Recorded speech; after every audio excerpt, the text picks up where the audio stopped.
In the late 1980s through the early 2000s, Friday nights in America followed a familiar ritual. Families and friends would pile into cars and head to their local video store, hoping the latest release wasn't already gone from the shelves. Two titans dominated this landscape: Blockbuster, with its iconic blue and yellow ticket stub logo, and Hollywood Video with its sleek black and movie reel design. On the surface, they seemed similar. Both rented movies, both charged late fees, and both eventually disappeared. But beneath the surface existed two fundamentally different companies with contrasting philosophies, store experiences, and ultimately different paths to their demise. While history often remembers only Blockbuster, the story of Hollywood Video reveals a fascinating alternate approach to the video rental business. This is the untold story of America's video store rivalry, how two companies approach the same business with surprisingly different strategies, cultures, and customer experiences. Origins and founding philosophies. The video rental era began with Blockbuster's first store in Dallas, Texas in 1985. Founder David Cook, a software entrepreneur, brought a database management perspective to what had previously been a mom-and-pop industry. The first Blockbuster location stocked a massive 8,000 VHS tapes and 2,000 beta tapes, a selection unheard of in the fragmented video rental market of the 1980s. But Cook's vision went beyond just size. He created a standardized, family-friendly environment with bright lighting, corporate branding, and a strict no adult content policy. In 1987, waste management mogul Wayne Huizenga saw the potential in Cook's model and purchased the company, bringing his aggressive expansion strategy to the video rental business. Under Huizenga, Blockbuster grew at a blistering pace, opening a new store approximately every 17 hours at its peak. Meanwhile, in Portland, Oregon, a young entrepreneur named Mark Wattles was creating what would become Blockbuster's biggest competitor. After struggling financially in college, Wattles and his wife received a VCR as a gift from his parents. This sparked an idea. A former Hollywood Video executive said, Mark Wattles originally opened a 500 square foot video store in 1985 with just 300 films. He believed there were others like him who wanted affordable entertainment during tough economic times. From this modest beginning, Wattles built Hollywood Video, which took a distinctly different approach than its larger competitor. While Blockbuster emphasized a universal corporate identity, Hollywood Video aimed to create a more theater-like, movie buff-friendly atmosphere. The contrast in founding philosophies was evident from the start. Blockbuster focused on systematic expansion and standardization, while Hollywood Video emphasized the movie-watching experience and cinephile culture. Store experience and atmosphere. Walking into a Blockbuster meant entering a brightly lit, blue and yellow branded space with familiar layout no matter which location you visited. New releases dominated the walls, with older titles categorized in aisles. The stores were designed for efficiency: get in, find your movie, and get out. Blockbuster employees wore matching blue polo shirts and followed standardized operating procedures. The corporate approach extended to inventory management, with Blockbuster stores often carrying multiple copies of new releases while maintaining a somewhat narrower selection of catalog titles. Hollywood Video, by contrast, created a distinctly different atmosphere. Stores typically featured darker lighting, movie theater carpet, and displays resembling theater marquees. The cinema inspiration was evident throughout the store design. One former Hollywood Video customer said, Hollywood Video felt more like going to the movies. The stores were darker, they had that movie theater carpet, and everything about it felt more like an extension of the cinema experience rather than just a retail store. Where Blockbuster focused heavily on new releases, Hollywood Video prided itself on deeper catalog selections, particularly in genres like foreign films, indie movies, and classics. Store layouts typically put new releases along the walls, but dedicated more floor space to diverse categories and cult classics. Even the checkout experience differed. Blockbuster's counters were typically front and center, emphasizing quick transactions, while Hollywood Video often positioned checkout counters at the side or the back, encouraging more browsing before completing your rental. Hollywood Video also gave its employees more autonomy to make recommendations and discuss films with customers, while Blockbuster trained employees to efficiently process transactions. Hollywood Video encouraged staff to share their film knowledge. The differences extended to how movies were organized. Blockbuster categories were standardized across all locations, while Hollywood Video allowed for more regional variation and special sections curated by local staff. Rental policies and customer experience. Perhaps the most significant difference between the two giants was in their rental policies and how they approached the customer relationship. Blockbuster became infamous for its strict late fee policy. Return your movie even a day late, and you'd face fees that could sometimes exceed the rental cost itself. The policy was so central to Blockbuster's business model that late fees accounted for approximately 16% of the company's revenue, about $800 million in 2000 alone. Most new releases at Blockbuster were limited to 1 to 3 day rental periods, with higher fees for the newest titles. The emphasis was on quick inventory turnaround to maximize revenue per tape or DVD. Hollywood Video took a markedly different approach. Most of their new releases could be kept for 5 to 7 days, reducing the pressure on customers to rush their viewing or face penalties. Another former Hollywood Video manager said, "Our 5-day rental policy was a huge differentiator. We knew people were busy, and watching a movie shouldn't feel like a stressful deadline. It built goodwill with customers who appreciated the flexibility." Hollywood Video typically stocked more copies of new releases per store than Blockbuster, making it more likely customers would find the movie they wanted. The chain also invested more heavily in niche categories like art house films, foreign cinema, and cult classics. In the late 1990s, Hollywood Video introduced their MVP Rewards program, offering free rentals and other perks to frequent customers, a loyalty initiative that Blockbuster wouldn't match until years later. Throughout their rivalry, Hollywood Video typically maintained slightly lower rental prices and more customer-friendly terms, positioning themselves as the more accommodating alternative to Blockbuster's rigid system. Games and diversification.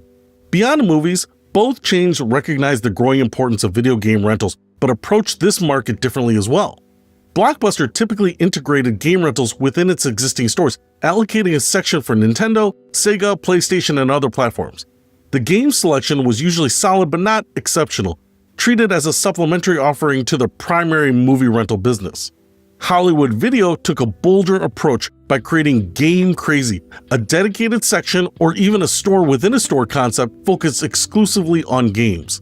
These areas featured distinctive branding, specialized staff with gaming knowledge, and eventually expanded to buying, selling, and trading games and equipment. One former Game Crazy employee said, "Game Crazy wasn't just an afterthought. It was a genuine gaming destination. We had dedicated staff who knew games inside and out, demo stations, and an inventory that rivaled dedicated game stores." Many Game Crazy locations even hosted tournaments and community events, created a social hub for gamers that Blockbuster's more transactional approach never matched. Hollywood Video also diversified more aggressively into movie memorabilia, popcorn and snacks, and entertainment merchandise, creating additional revenue streams beyond just rentals. By the early 2000s, Game Crazy had become a significant competitive advantage for Hollywood Video, attracting a loyal gaming demographic and establishing the chain as more than just a movie rental destination. Corporate cultures and expansion. The contrasting approaches extended to how each company managed its growth in corporate culture. Under Wayne Huizenga, Blockbuster expanded at a breathtaking pace, growing from 19 stores in 1987 to over 3,700 stores by 1994. The strategy focused on market domination, opening stores in prime locations before competitors could even establish themselves, and acquiring regional chains to eliminate the competition. Blockbuster's corporate structure was highly centralized, with store managers having limited autonomy. Everything from the layout to inventory to staff uniforms was standardized across the chain. This created consistency, but sometimes limited the ability to adapt to local markets. Hollywood Video, under Mark Wattles' leadership, took a more measured approach to expansion, growing strategically while maintaining a distinctive corporate culture. The company cultivated a more entrepreneurial environment, giving store managers greater flexibility in inventory selection, staffing, and community engagement. This created stronger connections to local communities but made maintaining brand consistency more challenging. One former Hollywood Video regional manager said, "There was this West Coast, almost startup mentality even as the company grew. Store managers had real input on inventory and local marketing. It wasn't just executing orders from corporate." While Blockbuster pursued nationwide coverage, Hollywood Video focused initially on specific regions, particularly the West Coast, building stronger market share in fewer areas before expanding outward. This regional approach allowed Hollywood Video to better understand and serve local communities, holding movie-themed events, partnering with schools and community organizations, and building customer loyalty through relationships rather than just convenience.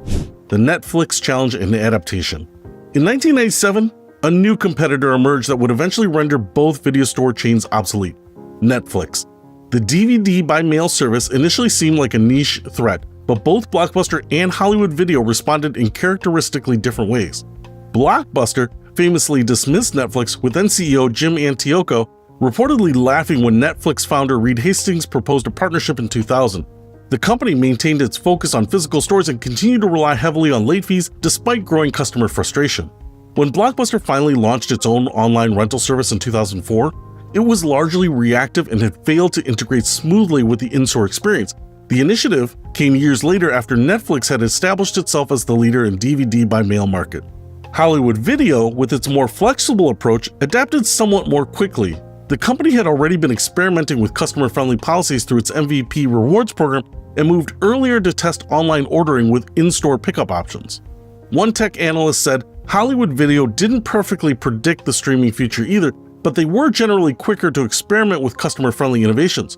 Their corporate culture allowed more willingness to try new ideas. However, Hollywood Video's adaptation was hampered by a significant business decision. In 2005, the company was acquired by Movie Gallery for $1.1 billion, removing it from Blockbuster's direct competition, but ultimately tying its fate to an even less adaptable company. Blockbuster eventually eliminated late fees in 2005 after losing significant market share, but by then, the damage to customer goodwill had been done. The company had built its business model around penalties that customers had come to resent, and the pivot came too late. The ultimate fate. Despite their differences, both video rental giants ultimately met similar fates. Movie Gallery, which had acquired Hollywood Video, declared bankruptcy in 2010, closing all of its Hollywood Video locations.